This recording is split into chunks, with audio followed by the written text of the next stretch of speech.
Live. Thank you. Welcome to Luminous Conversations, where it's not just a podcast, it's a way of life, okay? We have a special guest today. We have Saint Oshun by way of California, Los Angeles, okay? And they are a wonderful musical duo that are here to share a little bit of their life with us and who they are, and just so we can feel the vibes, all right? Let's bring them up so we can get started, okay? Let's see. Playing in the background too, okay? Let me know if y'all can hear the music. I think I tried to add. Okay. Hello. Greetings. Hey. Hey. Thank you for joining. Thank you for having us. How are we doing? Yes, it's an honor. Thank you. Can you hear us okay? Yes, I hear you all perfectly. It's wonderful. I'm going to turn y'all up too. 1 second. All right. Yes, welcome everybody. This is Saint Oshun in the building. Look. Hey. I did my research. You know, we're doing some new things on Luminous Conversations. So this is our first musical artist guest that we have on. So, and we are inclined to, you know, deeper energies and, you know, in expressions of the soul. So I found when I found you, y'all just like y'all found me. I was like, yes, I gotta bring y'all on because the energy is just there, and people need to know on whatever platform. So I'm glad y'all chose Luminous Conversations to come on and chat. Okay. Well, yes. Thank you for having us on your show. We feel honored to be on your show. Thank you so much. Fantastic. Okay. Look, I'm having to catch my breath because we got stars in the building. So, okay. We have some beautiful music like Love the Way. Did I say it right? Love the Way. Really Love Your Way. Really Love Your Way, which is one of my vibes, okay? In Your Eyes, The Joy. We're going to get into some of those as well. So first, we're going to say happy birthday, belated. We just had a birthday in the building. I had a birthday. And I have a, I don't know if my fans know this, but I have a, wait, just cleaning the screen. Is that better? That's better. Yes. That's beautiful. That's beautiful. Yes. I was like, I think the screen is better. I don't even know if my fans know, but, or just anybody knows, but I have a twin too. Who might walk out at some point because she lives with us. Awesome. But we had a birthday. Yes, y'all had a birthday. I saw. Yes, y'all had a birthday because it's two of y'all. It's two okay, of us. Two y'all that came out. 2 and 1. Okay, I love it. And y'all also had an anniversary for Love Your Way. Mm-hmm. Really Love Your Way. Yep. A year anniversary. Yes. I'm trying to think. Is it Really Love Your Way? Or is it Love Your Way? Yeah, it's Really Love Your Way. We had a time, just a quick tangent, we had a time figuring out, like, what do we call this? And then I was like, well, if you search Really Love Your Way, that's why it's Really Love Your Way. Okay. Now people are like, wait, what is it? Is it Love Your Way? Is it Nah, because I really love the way that it sounds, okay?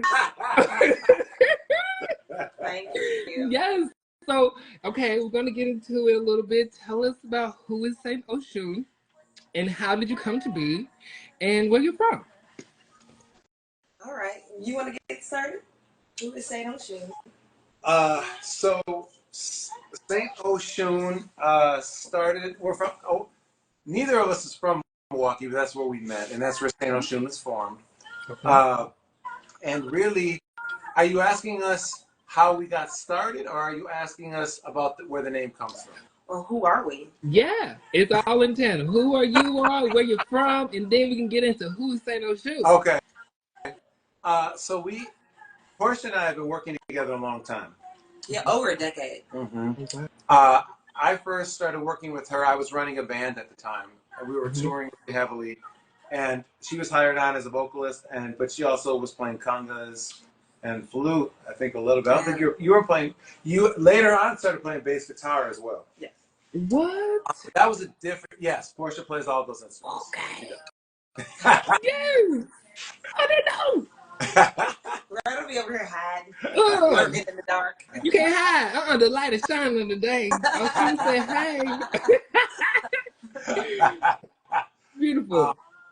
And so we were touring really heavily, and we were approached by a record label who was considering us, but one of the ideas that they pitched to us was, you guys aren't really a band. It's really you and her, and then you just hire people when you go on the road. And so, you know, a band is really, every time you see them, it's the same people up there. You know, you go and see Led Zeppelin, you go see the Rolling Stones, whoever you like. It's the same people up there. You're not going to see a different guitar player or a different bass player or whatever. He said, you guys are artists. And I think you guys should rebrand as artists, because it will be much less confusing to your fan base. And also, if you've ever been looking to do a big pivot, it will be an opportunity for you to do more of whatever it is you guys want to do. But we thought that. Plus, we were trying to make us transition to being more recording artists at the time, and so it just made more sense to he dissolved the band because he was the band leader, and then we became an artist duo, and that's how Saint Oshun was born. Yes, I love it. And now, are y'all originally from the U.S.? Are y'all originally from the U.S.? Yes. Okay. Okay. That's a good question. I'm from Columbus, Ohio. That's a good question. Okay. Born and raised. Went to college in Milwaukee, Wisconsin. And then you are from nowhere, Wisconsin. No, literally. Middle of nowhere farms, Wisconsin. My neighbor, closest neighbor, was a mile away. And I moved to Milwaukee after graduating college. Okay. And that's when we started that band before we started Saint Oshun. Yes. I'm familiar with nowhere. My family have farms. Okay. I'm from Tennessee. We in Tennessee. So we know about it. You said your family from Tennessee? Yes, we in Nashville. Oh, my sister lives there. Her baby sister lives there. But she lives more in Laverne. Oh, there go my twin. Did you tell me we was Let me not reveal my location. Because we in the same area. As your sister. Oh, you in Laverne? Okay, my little sister is in Laverne. I love Nashville. Laverne is cute too. It's a nice little quiet space outside to see. You know, hey, twin. Caught off guard, like, wait a minute. Hi. Hello, greetings. Yes, good to see you. I love the energy. Okay, so we are in Wisconsin. Right. And the name, can we get a little bit about the name and how it came? Say Oshun. So we spent a long time on this name. A long time. And what the name represents, it was important to us that part of our vision as artists is to empower women in particular. And Oshun, Oshun obviously does that. If you're a listener and do not know who Oshun is, Oshun is one of the Orisha that originated in Nigeria, specifically in the Yoruba tribe. That's where the tradition started.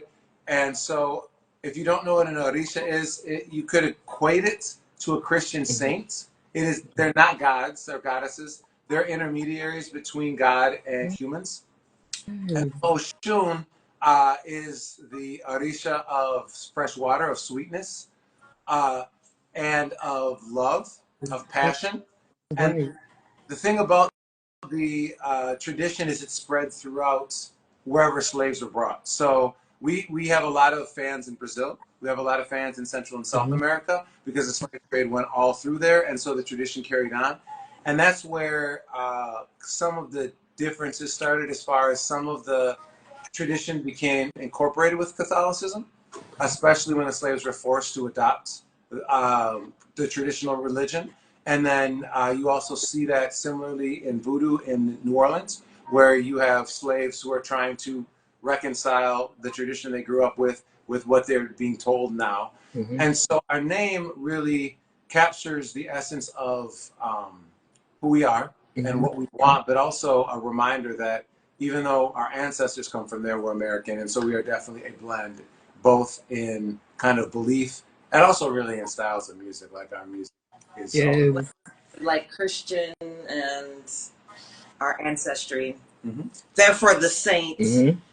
Because saint is more like Catholicism, and then you have the Yorubian sort of culture with the Orishas. So Saint Oshun. Oh wait, Sorry, y'all. Sorry, I had to put on this do not disturb. My apologies. I'm listening. You got you. You good? No, you good. You good. I don't know what I was saying. No, you were saying about Saint Oshun being that mixture with the Saint Catholicism and yes, because that's who we are, and then the Yorubian culture, which Catholic, incidentally. We're not. We're not. There's nothing wrong with being Catholic. We're just don't happen. But we were brought up in the Christian faith, which is it is a cousin of Catholicism. Yeah, it is. Yeah. So, therefore, that's why we put together the two. Yes. The two words saint and then Oshun. Yes. I'm so glad y'all said this, because as I was, digging in and, looking more into the energy and the vibes of Saint Oshun, you two, the duo, I kept getting this sense of, I can Tina, but without the trauma.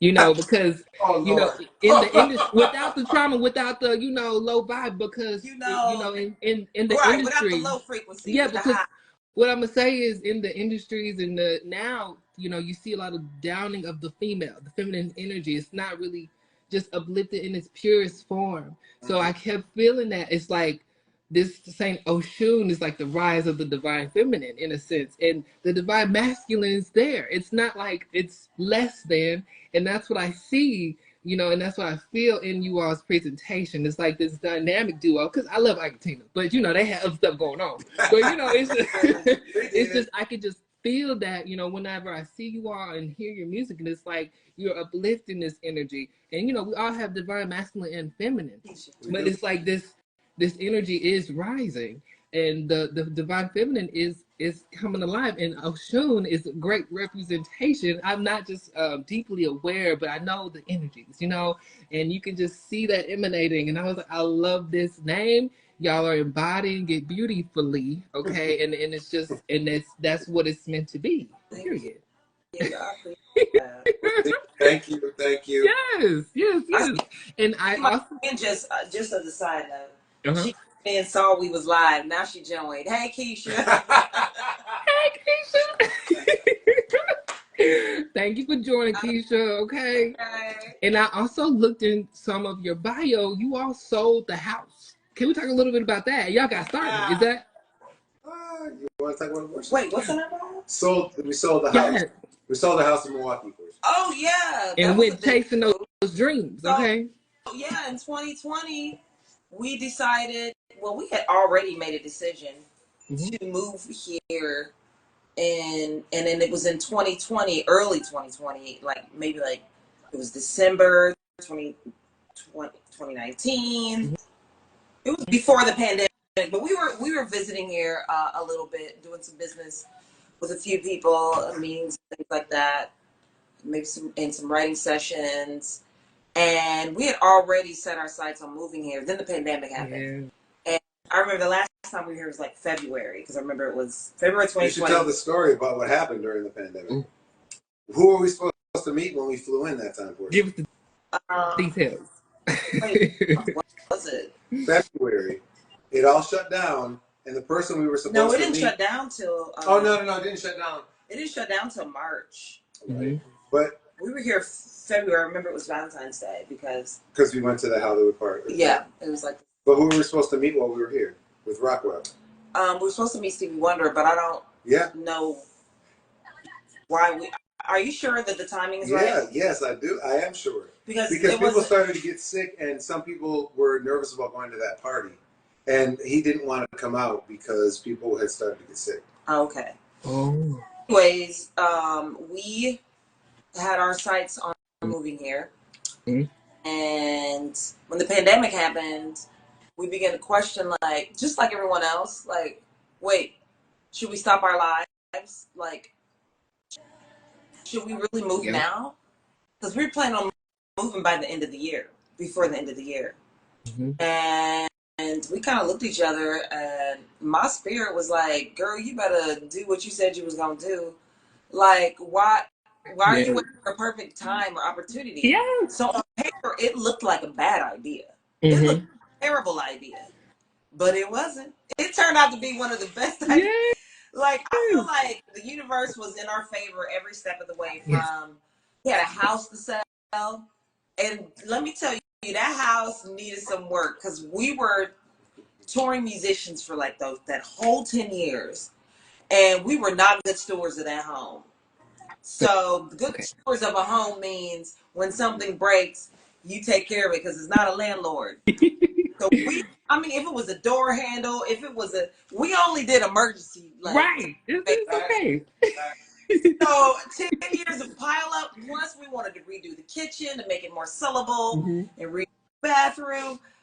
Child, that was a feat within this house. So we had to sell this house. We got it together through the favor, like through the universe, God, everybody came through on the funds to get this thing together. I'm not going to even get into all those details, but stuff just started clicking and happening when we made the decision to move here. Within 3 days. Really, within 3 days, we got that place together. Yeah, we didn't get together in 3 days, but the fun. No. Trust me, it took from the summer till September to sell. Yeah. We sold that son of a gun twice, actually, because the first one fell through. Okay. We made a nice profit, and because it was a seller's market then, and yeah, we moved here. Yeah. Listen, where are you located? You said Laverne. Remember Laverne? Tennessee. Oh, you are. No, I thought you were saying that you were from Laverne, but you are located. Okay. Here in LA. Don't come find me, y'all. No. Inflated. So everybody was like, "What are y'all doing? They're like, it's so expensive there. And we're like, we know. Yeah. Like, I feel like, you know, if you're afraid of that, then that's what you're going to attract. Yes. Like, so I just was like, well, I'm not scared of that part. Like, I got other things to be worried about. Like, people are there figuring it out. Let's go. Yes. Let's figure it out. So during the summer, we were coming here also for business and then also to apartment hunt. And we made it work. I don't know how, because I'll be honest, a little part of me was like, what? How much for rent? Right. And I love that. I love you shared that because it's more than we was paying for a regular mortgage for a house. Right? When we first moved, it was. Oh yes, it was for 3. You're right. You are right. A 1-bedroom. Okay, so we've since moved because my sister moved in and we needed more space. But a 1-bedroom. I want to say our mortgage was about $800. It was $800 a month. A mortgage for a whole house. This is Milwaukee, Wisconsin. That's good. Yeah. Yeah. Beautiful home, 2 bedrooms, beautiful basement, furnished, beautifully big yard, 2-car garage, beautiful neighborhood, $800. We came here, our first 1-bedroom, and it was the COVID rate. It was the COVID price. Was $2,300. Yes. So that just sort of gives you the perspective. Like, I guess I can understand why people would be afraid for us, and then you could be afraid, like, whoa, how are we going to make this happen? Yeah. But in my mind, I'm like, there's a lot of money in this city.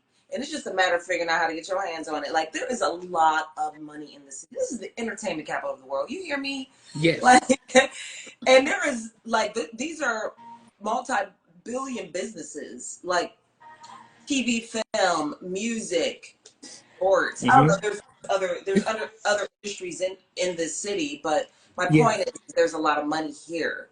And so when I started to see it from that standpoint, I was just like, oh, I ain't got nothing afraid of. I don't need to be afraid of this. Yeah. Oh, I love it. We sold that house, and most people do that. And that's what I love. It's about trusting. Like, as musicians, artists, you know, there's that wave of doubt. Like, can I do this? Especially if it's a big move like that. You're stepping out on your dreams. You're stepping out on something that you don't know if it's gonna work or not. But what you say and what you think to yourself is what really you're gonna really experience. Yeah. And so that's it right there. And not even really knowing exactly how you're gonna do it. Yeah. Because it's not really up to you to know how. You just gotta decide that that's what you want. Yeah. But you aren't worried about what all the little you know, step 1, step 2, step 3 is. Like, just do step 1. Yeah. Step 2 will be revealed.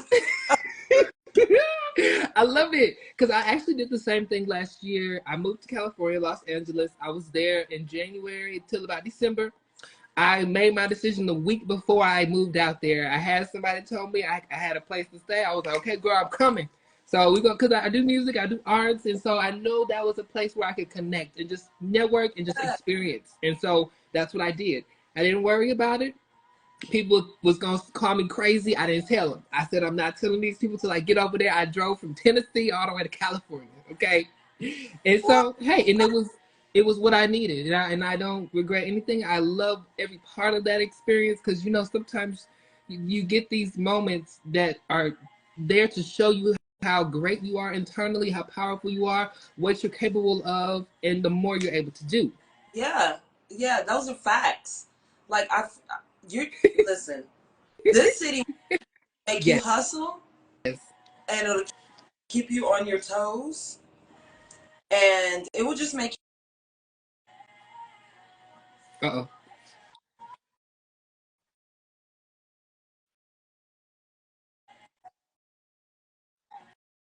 And easily. Just so you all know. I love it. That's how you do it. The affirmations. Keep affirming these things on the daily. But I'm not going to say that it's not challenging, because it is. Mm-hmm. But it definitely because I don't know how many character days I done had just in 2023.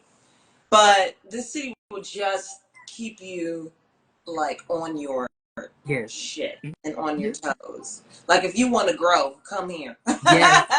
Because you're not going to get that comfortable. Can I piggyback off that? Yes. Oh, yes. Go ahead. What happened? So, yeah, 2023. And again, I know you have other questions, so I'm not trying to take you away from Oh, no, you're good. Take your time. But I feel like what Portia just said is very true, especially when it comes time to you have a vision. All right? The bigger the vision, the bigger the cost. Mm-hmm. That's one of the laws, okay? Yes. You always have to sacrifice something of a lower nature in order for something of a higher nature. That's how the universe works. So for us, we set out, and I know you've done your research, and I appreciate you. You know, we have it hanging in our recording studio that we are the best pop artists in the world. When we set that intention, we said, okay, universe, this is what we want. But what people don't understand is that doesn't mean that a unicorn comes and you ride it over a rainbow into a pot of gold and screaming fans. And it's like, oh, wow, every time the unicorn shits, it shits chocolate. No, none of that happens. What the universe says is, okay, if this is what you want to be like Beyonce, you want to be like The Weeknd, whoever it is, that requires you to be an amazing songwriter, an amazing performer, to be able to craft a song that will emotionally connect with millions of people, for you to learn to be able to create a music video that people can engage with. It requires you to have the determination to stick with it long enough. It requires you to show up over and over and over again when things fail, when things don't work out, when you don't know how you can pay a rent, when you don't know if you're going to be able to live here another day. The universe says all of those things are part of you. When you get to be the best pop artist, you have to have already worked that shit out. Otherwise, you will crumble. It will not last. Because part of being the best pop artist in the world is something that is long-lasting. It's not somebody that's a flash in the pan. So that's what you asked for. So whatever it is that you asked for, the universe, you have to be prepared that it's none of those things are sent to challenge you and make you fail, make you fall. There are challenges to make you grow into who you need to be, who you need to become in order to be that person that you want to be, in order to have those things that you want to have. Mm-hmm. Yes. Drop the mic, okay? Yes. And then you walk off. Right. That's it. That is beautiful. I was already calling y'all international superstars coming on here on the show, because y'all are worldwide, and people all over the world are embracing your beauty and your magic. That is the creations that you create. Okay. Even it all. Receive it. Yes. What was the other questions? I forgot. You did ask it. I don't know. Did we answer it? I don't even know. We did. No, we got it. We got it. We got it good. So we're gonna get into some of the love you really love your way.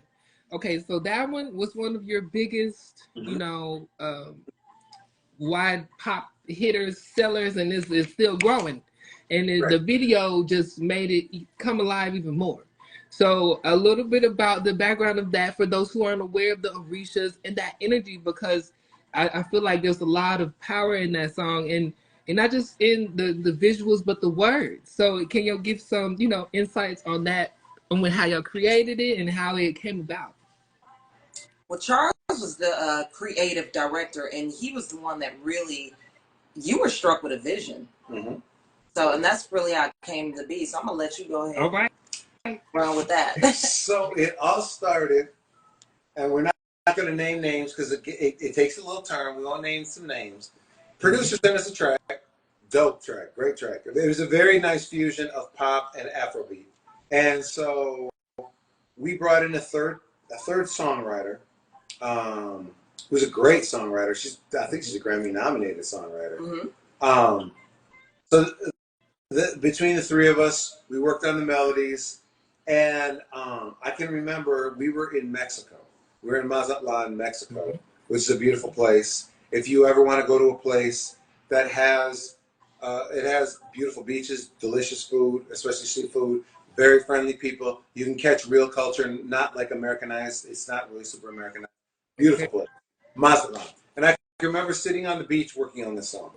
And that was the beginning of me beginning to connect it to Yamosha. For those people who don't know who Yamosha is, she is another Orisha. She is the Orisha of the sea, of the ocean. And she can be called, she's known as, depending on which island. Right. I call them the slave islands. Forgive me for anybody's, you know. Offense. Yeah, you're right. Slave islands. But it's true. Those are the colonized islands. That's how they got there. But depending on what island you are going to, where they are practicing the tradition of the Orishas, they may call her by Yamosha, Yamoja, Yamaya. What's some other ones? I can't pronounce. In Brazil, they have a number of names for her, and some of them I can't pronounce properly, so I'm not going to. But anyway, she's often viewed as portrayed as like a siren, like a mermaid. A mermaid, yes. Your vision while you were at the ocean.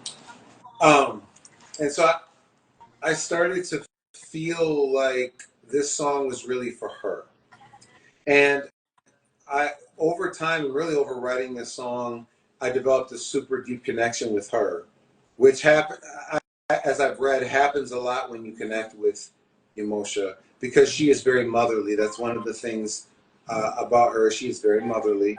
She is the Orisha of the ocean, of the sea, of pearls. Interestingly enough, she also has a deep connection. Got this in Cali when I was at the beach. I said yes. You gotta have it. You gotta have it. We have some too. We do. It's like we have an altar to Yamosha. An altar, yeah. We do have an altar to Yamosha. With seashells and things like that. Yes. I love seashells. I love them. Yes. Go ahead with your story. Do you know the story about her voice? No. Tell us. So, and again, there are many traditions and many stories about her. But in one of the stories that I heard about her, she used to come on land because she doesn't have to be a mermaid. She can form legs and walk on land. And she would come and sing for people. And when she would come through the villages, this is back in Nigeria, she would come into the villages and sing, and people would stop working and just listen to her. And they would sing all day. And she would come on land, and day after day she would sing, and people would stop and just listen, and they'd forget to work. And so she loved the attention, and she loved the people, and she loved the fact that they liked her singing day after day, until eventually the other Orisha had to come to her and say, you can't keep doing this. There are no more crops. The people can't eat anymore. The people aren't building anything. There's no more homes. There's no more anything. They're not doing anything but listening to you sing. And so she was sad, but decided, instead of not ever singing for them, she sang into the shells. And so whenever you pick up the shell to hear the ocean, you're hearing Yamosha singing to you. And that was her way of always being able to be heard, even when you're not by the ocean. Yes. I love that. I never heard that story. That is beautiful. Yes. I definitely saw you, Portia, out there embodying Yamaya in that blue gown. Yes. I love that. Like, I was like, oh my God. Yeah. I actually, because I'm not always the stylist for our videos, but I styled all of that. Pretty much. I styled it. I picked the pieces, I pulled all the pieces and put it together. It was a struggle though, because Charles was like, no. That's not true. It was just the one dress I wasn't feeling. Because you had two. It was the one that you wore by the ocean that I wasn't feeling. Oh, okay. But you were afraid I was going to look like a prom queen. I'm like, no. No. It's okay. A beautiful prom queen. You throw some shells and some. It's never about the actual piece. That's what it is about design and clothing and styling. It's not the piece, it's the styling around the piece. It just vibes it a whole different way. I was trying to get them to understand that, but I had to like put it all together, but like, see? That's okay, that's perfect, yeah, because you could do a little black shirt, black pants, but what you throw on it, it looked like boom. A whole, listen, all these little influencers on Instagram, I love these videos about styling because then you get able to see it. You be like, it'd be this one black piece, but then you throw some boots in a jacket and an accessory, and it looked like a whole different thing than when you just threw the Flanagan on it. Like, I don't know, you know what I'm saying. Yeah, you do. You talk. That's art. I'm glad you love that. That I had put a lot of energy in styling those two looks. You did it. Y'all did that. That was beautiful. I loved it. And was that one the one on Spotify? The Hot 100? Or which one was on the Hot 100? Wait, which one? No, the one that was on the Hot 100 was the Joints. The second song we released. Oh, that's the 80s throwback. The 80s throwback. Yes, we like that one. Can y'all hear the jams? I'm trying to play out in the background, but I won't be too loud. Yes. I appreciate you. Yeah, anybody watching, check out the Joints. Y'all, actually, it's so crazy. That's what was playing right now. And I was like, oh. Oh my God. Synchronicity is. I love it. I love it. I love it. Okay, this is what we live for here. Okay. All right. So shut that door. Y'all answer like everything that I had and more, and we're gonna jump into some of your favorite songs. And I know, Charles, you told us about the "In Your Eyes" song that you made it for your sister, or cousin. So tell us a little bit about that song and the backstory a little bit, if you can. Of what? In Your Eyes. Oh, In Your Eyes, Sarah. I didn't really say her name, but it's too late now. That came all the way out the bag. The whole body. That's okay. I always said to myself, like, don't say her name. But you know what? It's out. Yeah. We sat down. Okay, so we started out with this track that we were vibing with, and it was one of those writing sessions where it was just me and Charles, and then we both were like, okay, what are we gonna write about? Because I had some melodies. Had melodies laid out, and we were wrote all the melodies. No, Sean wrote. Oh, that's right. The producer did write. He wrote what we thought was the chorus, and I said, "Oh, that's right. He did." Why don't we flip it and make that the pre, and then what I had come up with the chorus? And we were like, "Ooh, that works so good!" So all three of us had gotten excited about it. And he did write that part, just the melody. You're right. He put some words in there, but then we changed it. So we were like, "Well, what is the subject of this song?" And Charles had just lost his mom, really, recently. Oh, yes, I had. Yes, I sure had. Yes, this was 2021. You are correct. He lost his mom in July. Actually, specifically, he lost his mom the morning of the shoot for Spotlight. So when he had a call time at 7 a.m. for that music video shoot, Spotlight, and he found out that his mom had passed away that morning. So he was on this set. Didn't tell nobody. You would look at that video and not even know that. But anyways. That's what I was thinking in my head. I said, really? He held it together. And then, you know, the grieving process started. I mean, as soon as we got done with that day. But mom had passed. And so after going back to Wisconsin and being with his family, his sisters had given him this photo album that already had his name on it from his mother's belongings. And, you know, he brought it back. He hadn't looked in it yet. So some months go by, we're writing the new song. Yeah. And it's like, well, what are we going to write about? What's the subject? And I was like, you know what? Because sometimes when you're desperate, you just be like, let's just go through. Because sometimes you know, the subject matter can come from a conversation of what you had that day. Like, oh, but we weren't there. And I said, let's just look through our old, like, journals and photo albums. So he went to that photo album. And he told me when he opened it up, it was him and his cousin when they were little. Y'all was like 3, 4, 5.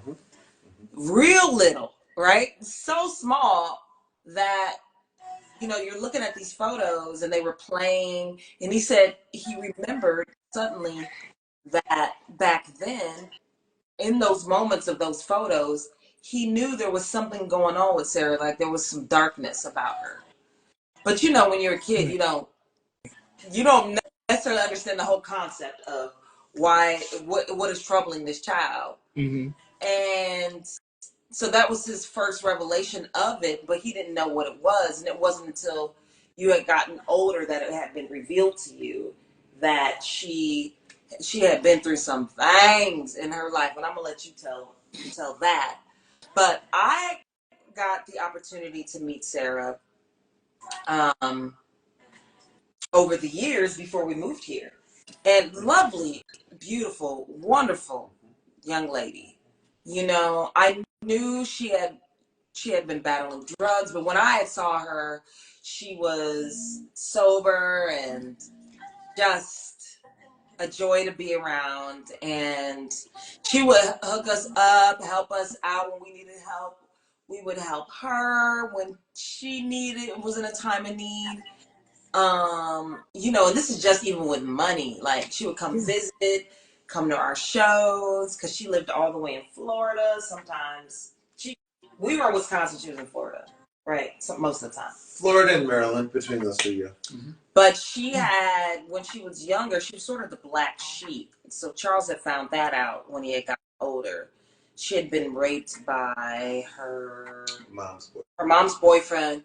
But even before that, she just wasn't the favorite child. She wasn't the cutest one. She wasn't the smartest one.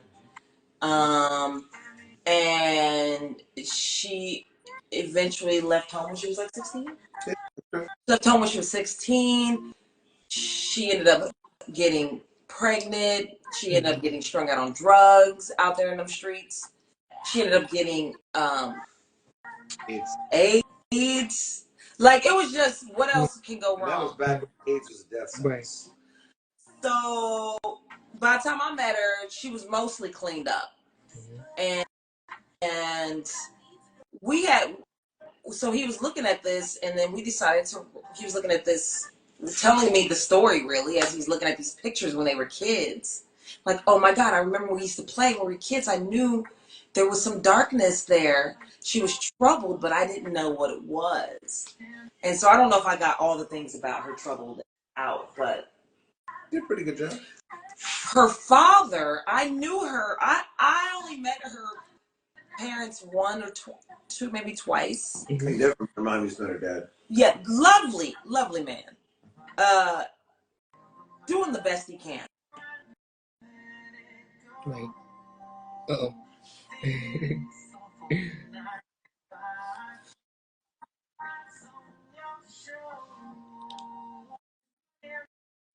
Giving up on her. And rightfully so. Like, sometimes, you know, you just get tired. You know, always trying to help someone that you love, and then you decide to just cut them off because they keep disappointing you. And I think that was their interaction relationship. So we knew that he had given up on her, and that quite a bit, most of her family had, right, Charles? Mm-hmm. So we ended up writing this song. No, that was you. We got alarms going on. Unfortunately, mine is a task. It is not an affirmation. Okay. Anyway, we realized that a lot of people are giving up on her. And, you know, that is their prerogative. Nobody is shaming them for that. I get it. But when I met her, there was no reason for me to give up on her. You know what I'm saying? Like, I hadn't had kind of history with her. You know, where maybe she took money and then stole it. Who knows what she had done with the people around her. But we knew we hadn't given up on her. So we wrote this song. It was basically a love letter to Sarah. That we weren't giving up on you, and you have a story that you can rewrite, and to believe in yourself. You know, what's the lyrics? In your eyes, girl, I see your light. I believe in you because it's your night, girl. I'm beside you. Dance until you feel the love. That's the lyrics. And when we first wrote the lyrics, like the pre-chorus of the lyrics, the pre-chorus was, I want to dance with you all night long. No more tears on the floor because this is your song. I mean, like, this is your story. We come from love like no other. Like we come from this greatness. We come from love like no other. Fuck it, no more drama. Whoa, I'll never let you go. In your eyes, girl, I see your light. Why when I'm you know, because I was like, well, okay, so we write the lyrics, right? Mm-hmm. And then I'm demoing. I remember this. I'm demoing the vocal, right? So I was like, let me sing these lyrics along with what the melodic line is. Mm-hmm. And I was like, in your eyes, girl, I see you. And why? No, I started off with the pre-chorus. I want to dance with you all night long. And I'm singing. Why? I start choking up. I'm like, instead of tears on the floor. I was crying. I'm an Aquarius. I'm not even a cry. Man, I had tears. I said, I can't. He said, what's wrong? I said, I hope she gets to hear this song someday. I was crying. Because we haven't heard from her. I feel like she got sucked back in. We haven't heard from her in a couple of years. But all I kept thinking was like, I hope Sarah gets to hear this song. So all it was a love song to Sarah. Mm. You know, it was a very personal love song to her that we will never give up on you. We believe in you. If anybody believes in you, we do. And we hope that support helps you to continue to believe in yourself. Yes. And beautiful. Yes. I know it's long, but that's the No, it's not too long. It was perfect because I felt that, because I get into the music, and that is what that spoke to me in my soul. And I'm like, okay, I'm gonna keep dancing, you know, and feeling the love and keeping on going in myself too. It was very encouraging because I find that dancing, you're able to lose yourself in the music, and it's very healing. And on so many levels, it goes way back into the indigenous times where we dance. We dance to the drums, and we dance to the sounds and the beats and the sound and the wind. Okay. Yes. And so that was what that song was speaking to. You know, I feel like it's just all in the music. Okay. It was overall just a very healing piece that I found, I'm so glad very impactful. And a lot of people don't know that backstory. So they don't really, as I heard Beyonce say once, she's like, child, don't nobody really know what's going on in the writer's mind. Like, you could just make up what they really meant. Like, unless they tell you, you really don't know. So a lot of people don't really know exactly what that is, but I have heard that it touches a lot of people, and they have no idea why. Yeah. Because if you get the lyric, you could come up with any story you would like. And that's exactly where it came from. Mm-hmm. That's what I feel with music. People are able to kind of relate it in what they are needing in that moment. Sometimes, even if it doesn't have anything to do with the song, it still can hit a place and formulate some kind of healing and covering, for that individual. Yeah. I love that. I told Portia the Thames song, the most recent one, Me and You. Mm-hmm. I don't know if you heard it. I don't know. I don't think so. Not yet. I think it's her most recent cut. I don't think I heard it. When I heard it, and I didn't know the backstory. I didn't know anything at first. I'm like, I connect this song to me and Portia because the lyrics that I heard were about like struggling and keep moving forward, and you know sometimes you're down but you keep moving, whatever. And then somebody told me Thames wrote that for herself and God, a conversation between herself and God. And I'm like, well, I get that, but I'm still, every time I hear it, that's not what I hear. It's the same with Aaron. Remember, he told us, what did he say? He said, every time I hear... So one of our mentors, that's one of his favorite songs. Okay. But no, not Thames. In Your Eyes. In Your Eyes. Oh, okay, okay. Eyes. Yes. And he said, I know who you wrote it for, and I know that you guys are singing it to a woman, but whenever I hear it, I think it's for me. Yes. And at the end of the day, that's he said he felt like it was for him and his relationship with God. Yes. That's right. What I heard before is when you can listen to a song and the artist starts singing and you are not, or like not, you're not able to, but you can utilize it as if you're speaking to God, or you can utilize it as if you're speaking to a person. That's when it's real art and it's beautiful because that's what it is. Music is transcending, and it is at least in my eyes, a deep connection to source, to spirit, you know, that sound. Like you said in the story, as soon as she made that beautiful sound, everything just stopped. All worries done, and nobody did anything. But you know, it's just you're right there on it. You don't have to do nothing. That's what it feels. You know, you just feel into it. If that makes sense. It does. Okay. Awesome. Thank y'all so much. These are some beautiful, beautiful answers, questions, and responses. I'm grateful. We're going to get into some lighter questions here, okay? So, yes. And so tell us a little of some musical influences that you're listening to now and some collabs that you would have in your ideal world, okay? Who am I listening to? Who are you listening to right now? I'm trying to think. Am I listening? Right. No. Who was that? Gap Band. Oh, you going old school. Go ahead. Go. Do you hear her? Yeah, Gap Band. What you know about some Gap Band? What you mean? What I know about? Outstanding complaint. Oh. That's the cut.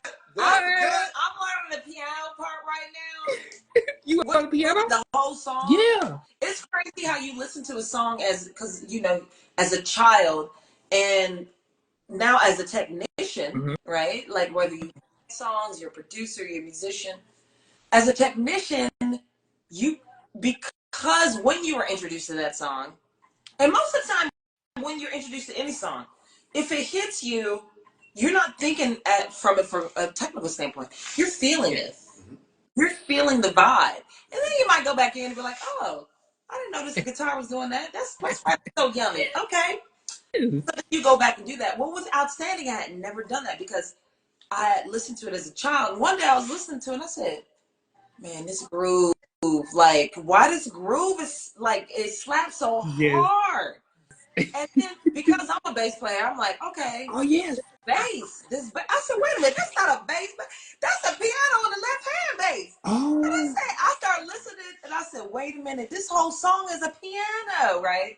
So this is me. No way. I'm learning this because I was trying to teach myself more piano instead of just using it as a tool to dink around on. I really wanted to play. And because I grew up playing flute was my first instrument, and I did learn theory and all these other things, but I never learned how to play the piano. So I said I'm learning that stuff, so that's what I'm doing right now. Learning stuff and outstanding. So that's what Portia is listening to. Is the yes, because that groove be hit, man. Next level. Why groove slaps so hard? Like you could, as soon as you play that, dun dun dun dun dun. No. Everybody know what that is. It's like if you hit the first four notes, you don't even go. You don't even have to do that. Nah, you don't. It's one of the things where they be like, oh, shoot, you didn't play for 2 seconds and you already know it's your jam. And then they gonna start like, hey, they ain't gonna even. Was that the song in Trader Joe's back in Milwaukee where they had cut it on Trader Joe's and people started dancing to it? Man, them was the kind of songs that I like to write or that I aspire to write. I aspire to write because the kind of music that I recognize I'm attracted to is really what most people are attracted to. They're not even freaking listening to the lyrics yet. It's like the groove hits them, you know, the melodies hit them, everything's all sticky. You know, you used to laugh at me. You would turn a song on to see what I would do without me knowing. You'd be like, and I'm like, okay. And then you have a good laugh because you're like, you think you're a puppet now, like I can make her do. Like, no, but that's the kind of music, you know, that I aspire to write is the kind that hits you. It hits you, and then you wonder why you got ear candy, you can't get it out your ear, or the groove is just so good. Like that groove. Woo-wee. Anyway, that's what I'm listening to. What you listen to, Giles? So it's a little bit all over. So I've been listening to a lot of and Doja Cat all over. Okay. From her very recent rap album to her more poppy stuff. But I also that's that bitch right there. I'm like, wait, can we cuss on here? Yeah, you can. I've been cussing out. Yeah, I hope you can. You should have told us not to. Right. You good. But then I also, because we have a producer that sent us a track, actually 2 producers sent us 2 different tracks, and they both are very Michael Jackson sounding.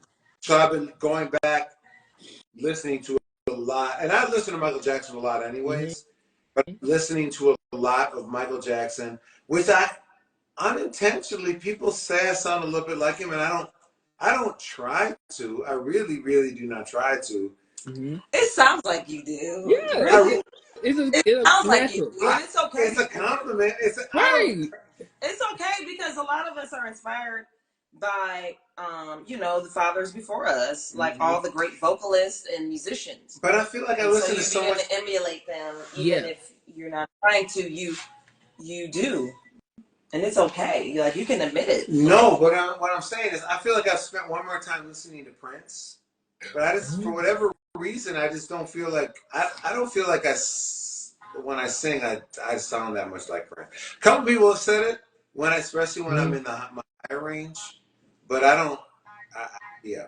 But anyways, back to the question. So Doja Cat, Michael Jackson, I've been listening to a lot of the weekends, which, again, his biggest influence, Michael Jackson. So right, I was gonna say your influences have similar voices to you as well. At least that's what I'm picking up. Yeah. But I will say, I really oh my gosh, I'm not gonna lie. This is not an influence, but I have been listening just because I've been curious. Nicki Minaj's new album. I have been listening to Nicki's new album. Not because hey. Come on, Nicki. Listen, we gotta do a little bit every now and then, okay? Ratchet. Every once in a while, we get just a little ratchet. Just a little bit. I love ratchet. I love Nicki. It's her birthday a few days after mine, so okay, she's in my life. And Beyonce too. I listen to a lot of Beyonce, honestly. And I know it's like some artists, they don't really listen to a lot of current music. So I mean, like, you know, you pick it here and there, and you find inspirations from those from the past, you know. Past, even from now. Yeah. Like I listen to I mean, damn, like Daniel Caesar, Gideon. Yes. Oh, I listen to a lot of Thames. She left her. I listen to a lot of Thames. I listen to Victoria Monet. Come on, girl, with all the Grammys. Like Victoria Monet, I don't know her. I have to look her up. She got nominated You said Victoria? You know the one that does On My Mama? Okay. Mama, I look yes, yes. Okay. See, I listen to music sometimes. I don't know who's singing it, but yeah. Look, I don't even know the lyrics. We know her, right? I know her. I got you. Yeah. Listen, Jeanette. I can't look. I'm trying to think of all the people. Like, no, that's. I mean, I mean, perfect. Like, Aretha becoming Whitney, and then I go new school. Yes. So, yes. I'll be speaking in. I'm not gonna lie. If we're going old school, you too young to know about them. But when my part of my heart goes back to Earth, Wind, and Fire. I am not too young. That's my baby. We love them. Oh, we love Earth, Wind, and Fire because they had such a strong vision. And Maurice, I'm going to give him the props because he was the main visionary to really bring uplifting and healing. And not all of our songs do that the way that their songs did. Like, he was militant about making sure. But I feel like that's part of our job as artists, even if we're the best pop artists in the world, is to still bring healing. Part of healing is fun. Part of healing is love. Part of healing is a little sexual healing. We got Marvin Gaye. Okay. Part of it, too, is just uplifting and reminding people of their greatness. And I feel like Earth, Wind, and Fire, that was their mission. And they did an amazing job of it. I love that. Yeah, we listen to them. And Stevie. Stevie Wonder all day. Yes. A ribbon in the sky. Okay. Yeah. And so, can you give us some in your ideal world, who would you like to collaborate with? And it's possible, okay? It is. It's not possible. It's already going to happen. But happening. Yes, it's happening. Right. Go ahead, Portia. Oh, no, I can't think right now. Doja Cat. Okay. The Weeknd will happen. Beyonce will happen. Okay. Okay. Come on, Beyonce. Come on, Beyonce.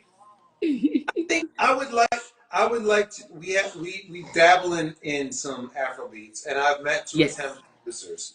I would like to do a cut with Thames. I think she's brilliant. Yes, I would love to hear y'all on some Afro beats because I'll be playing and dancing all day. You know who I would? Come on, be honest with you. Who is it? Riri. I ain't gonna lie. Ooh. Yes. Yeah. Okay. You better. Yes. You got that something. Bring that island vibes. We love cats. We love cats here. Don't be me and him. Yes. I'm really the cat person in here, but he treat me like an asshole. Right now. That's because like you.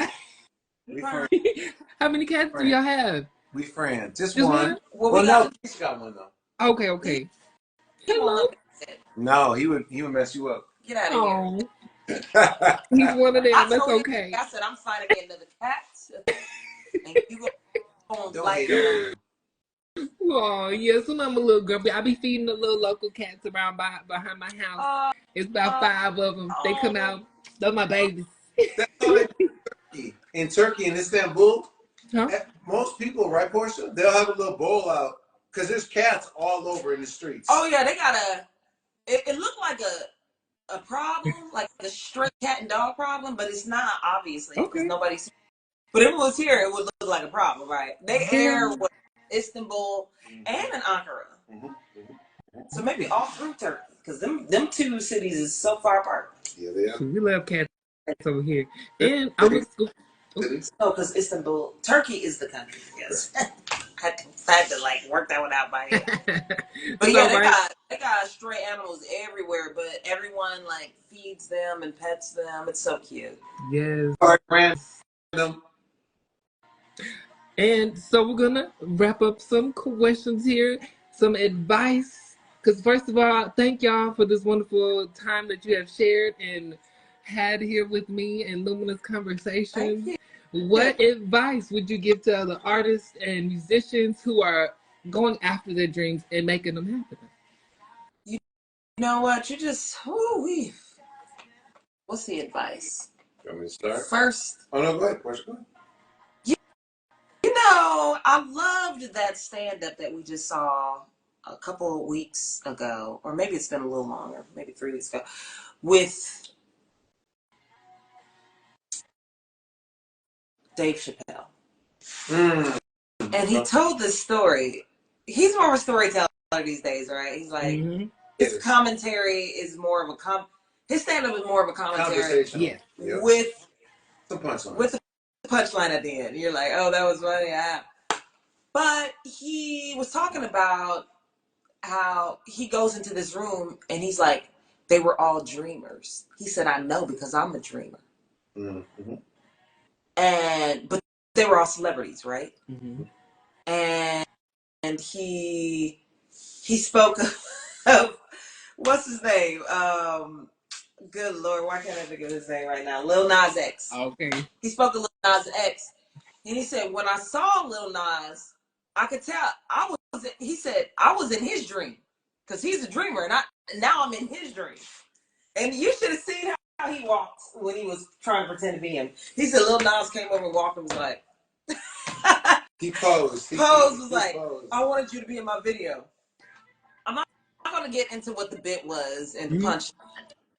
But when he said that, it made me realize that all of those people that are at his level and up, they're dreamers, but they're not just dreaming. They've already told themselves that it's already here. Like, it's not I wish, but it's a I know. You know? It's not a I wish. It's like I know. It's not a it's coming. It's already here. Yeah. Yes. And that and that really is you telling your story, because your story is what it is. A story is not a dream. A story isn't a hope or wish. It's you already know. You don't need someone else to tell you who you are, because you already know that you are already that Grammy winner. It's just a matter of it being manifested. But just because it didn't manifest at this moment, I'm already a Grammy winner. In my head, I'm already there. And I feel like understanding how that difference is what makes you realize what you want. Understanding that difference is gonna put you in that space of who the things that you want. If you understand the difference between wanting and knowing, then that's what's going to get you there. It's not going to be always wanting, because you're just telling the universe you don't have it. And to us, yes. I mean, but even the Oprahs, even though people are trying to cancel Oprah and Will, they're the first ones that come to mind. Bless their souls. They were the kind of dreamers that already knew. They weren't waiting for someone to tell them what their story was. They believed their own story. And that is my advice. And it's really advice for myself. I'm receiving it too, yes. While I'm saying it, I'm also reminding myself to practice that. Like, if you say you want to be a millionaire, you're a millionaire today. What does a millionaire look like? What are they doing right now? What are they doing? What are they doing with their time? You say you want to be the best of this or that. You want to be the best mom or the best podcaster or the best gardener. Like, what is the best doing right this moment? Yes. Even if you want to, you don't physically have what the best has at that moment, what are your actions saying? And that's being that dreamer that already, it's not the kind of dreaming that you think of when you say, I wish, I wish, I wish. It's the kind of dreaming you already know. I'm in my dream right now. Mm-hmm. Right? I don't know if you knew this, but I have a dream that it hasn't manifested today, but it has in my mind already. So that type of shit, not the ooh, I wish, I wish, I wish. Mm-hmm. Like you in it. Yes. It's coming and it's happening. But that is the difference. So that would be I guess that would be my advice. It was a lot. Beautiful. It was a lot. Beautiful. I know, but it's something I'm even working on. Yeah, it's a continuous thing. Yeah, it don't stop. Of you, and it's really all about the story you tell yourself. Every successful person I listen to and talk to, it always keeps coming down to that. However they say it, it's the story you are telling yourself. Are you saying I'm going to be a drug addict or an alcoholic because my parents were alcoholics? Mm-hmm. Or do you have a different story? Like, what story are you adopting? It's all about that story that you, without you actually saying it, it's what you're thinking. Like, what are you thinking? Because you gonna think something, regardless what you want or what you don't want. You're thinking it. So what's the story though? Because that's what you're gonna attract. That is what the universe. You putting your order in. Yes. You put the order into the universe, and they about to deliver it. And when you look around yourself and you still not where you want to be, maybe you need to check the story that you're telling yourself. That's all I'm saying. Yes, I love that. And it reminds me of what Diana Ross said. She had like a little clip on Instagram. She said, I have an idea, and I have a positive thought, and I have a negative thought. Which one am I giving my energy to? I just saw, who was it? Oh my God, there's so many rappers. Was it Young Thug? I don't remember. No, it couldn't be. But they were talking about visualization. Look. And he was literally talking about the chains on his neck. He's like, I could feel the chains on my neck. They were heavy. Just him visualizing things he wanted. And I had so appreciated this conversation he was having. And I'm like, yes, brother. Like, nobody can fault you for what you want. Like, maybe people are like, why would you want change? Listen, that ain't what you value. Stay in your lane. Like, this nigga value chains, so let him do his chains. Okay. Because he's plugged in, okay? Like, he's plugged in. If he understands that already and he managed it, he's plugged in. So I had really appreciated that though, but yeah, that's my advice.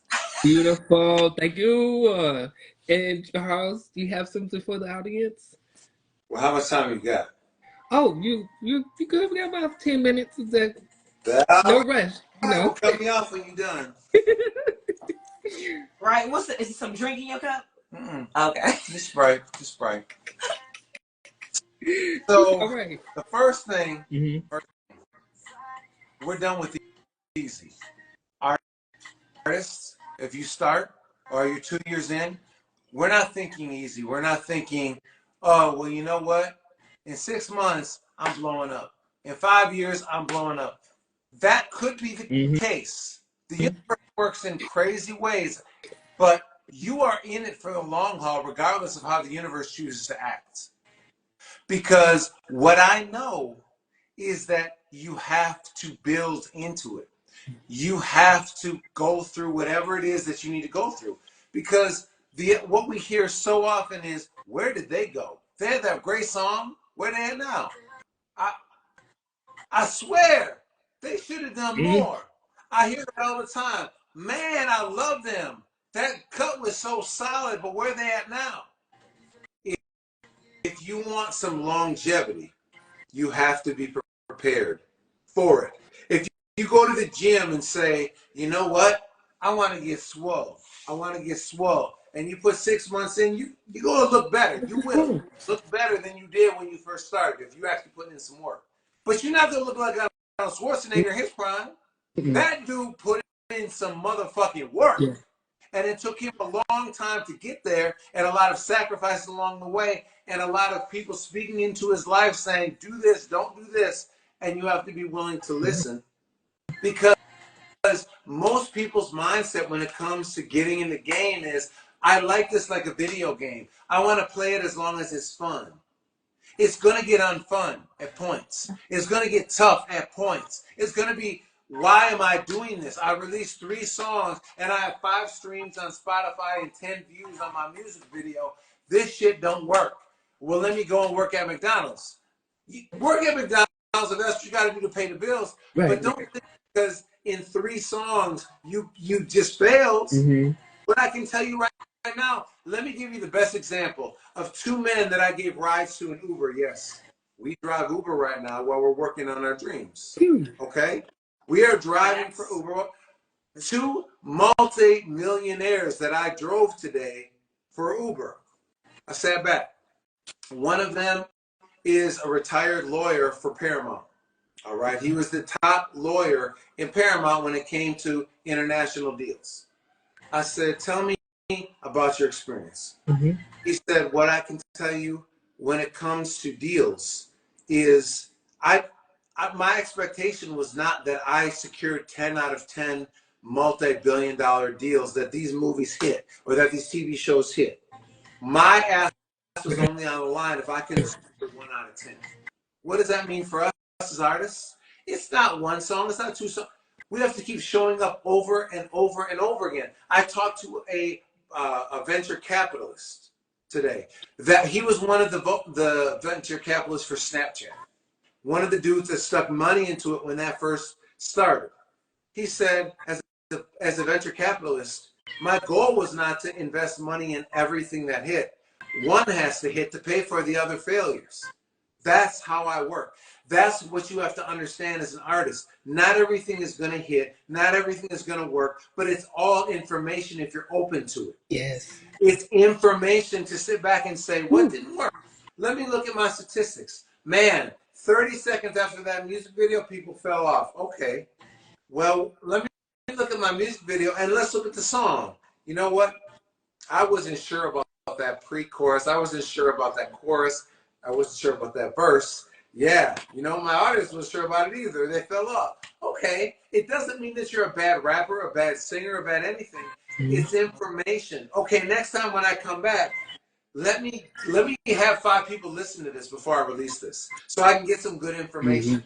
Let me go ahead and hire a marketing team to talk about, you know what, I'm not sure about this. Let me get some information so next time when I go out, it's a little bit better. It's a little bit better. Let me get a collab because I can't, right now, I need somebody else to sing my hook because I'm not that great of a singer. I'm a good rapper. I'm not that great of a singer. That's okay. Bring it, do a collab. That's even better because at the end of the day, you're bringing in 2 forces, 2 audiences to collab on this and make it stronger.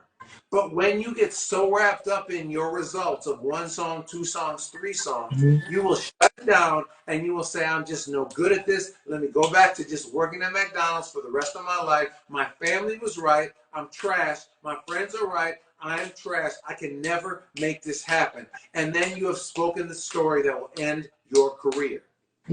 But if your story is, I'm a marvelous rapper, everybody loves my music, then you say, okay, this song they didn't love, I'm not connected to this song. My worth isn't tied into this song. My worth is tied into being an amazing rapper that can have a million listeners on Spotify or 1 million views on YouTube, whatever your metric is. Okay, then let's get there. Because I can tell you right now, the song we're doing right now, that we released, it's doing numbers in a different way than it's done in the past. But we weren't tied to last year. We had Really Love Your Way. It did really well. Then we had 2 songs that I wasn't even sure of that we did for various reasons. They didn't do well. That could have been, oh, you know what? We're done. You know, we moved out to LA. We spent all this money. We're done. No. You're going to have failures. Beyonce has had failures. Jay-Z has had failures. Taylor Swift, whoever you like, has had failures, has had songs that didn't hit, that had albums that didn't hit, that had music videos that didn't do numbers. And when you look at their numbers, you will say, that's not true. But what you don't know is record labels pour money into this. So you don't know that there was no organic growth on this song, that there was no organic growth on Spotify or YouTube or whatever. They pour enough money in, so you're fooled into thinking, well, they still did 10 million. But look at their biggest ones. The ones that hit. When Drake hits, he hits hard. When Beyonce hits, she hits hard. And the record label doesn't have to pour so much money in. Stop being fooled by numbers of what you think of as a hit and start measuring by your own metrics. You know what? I have 300 views and this song has 1,000. Let's look at the difference. I just did that today. I went back to the Charles Walker Band and I started listening back to what we did. To just gauge, like, I don't know who the Charles Walker Band is. Yeah, y'all don't know. You don't have to. You don't want to. But I listened back to. I can now gauge as more of a writer what was good about these songs. And I heard moments where I was like, "That's really good," and I was like, "And this is where you lost people, and this is why this didn't work, and this is why this wasn't." And it could have been a vocal, it could have been a lyric, it could have been it was live instrumentation. It doesn't matter. But you have to get to that point because that's how it's a business too. It's a business and no artist wants to hear that, but it's a business because at the end of the day, you want to make money. People who make money are in a business.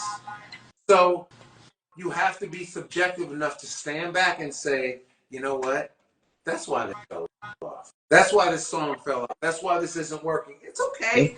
It doesn't mean it was a bad song. It just means this is how I learn.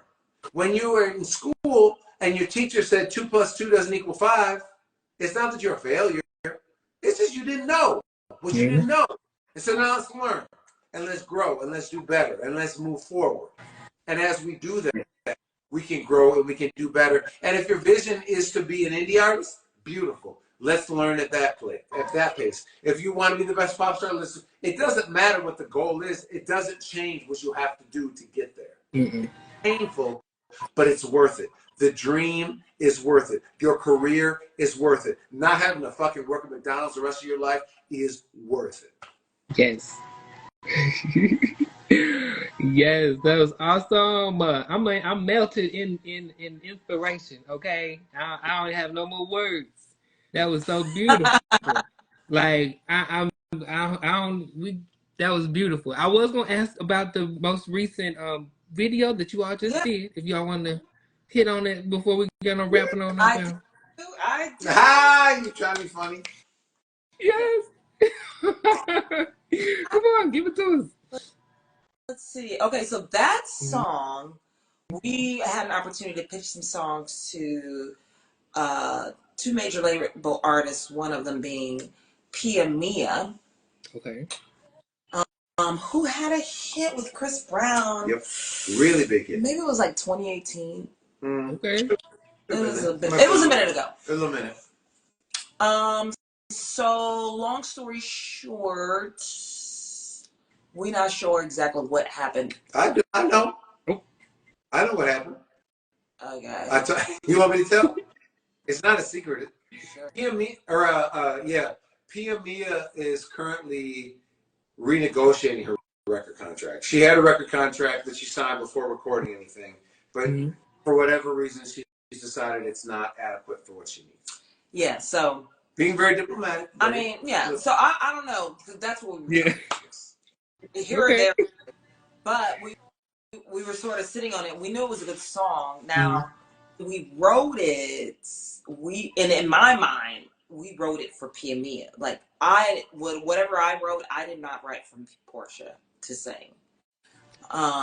So then Charles gets reached out by someone that was interested in pitching it for placement, and I don't know exactly what was it, a TV show? Placement for a TV show.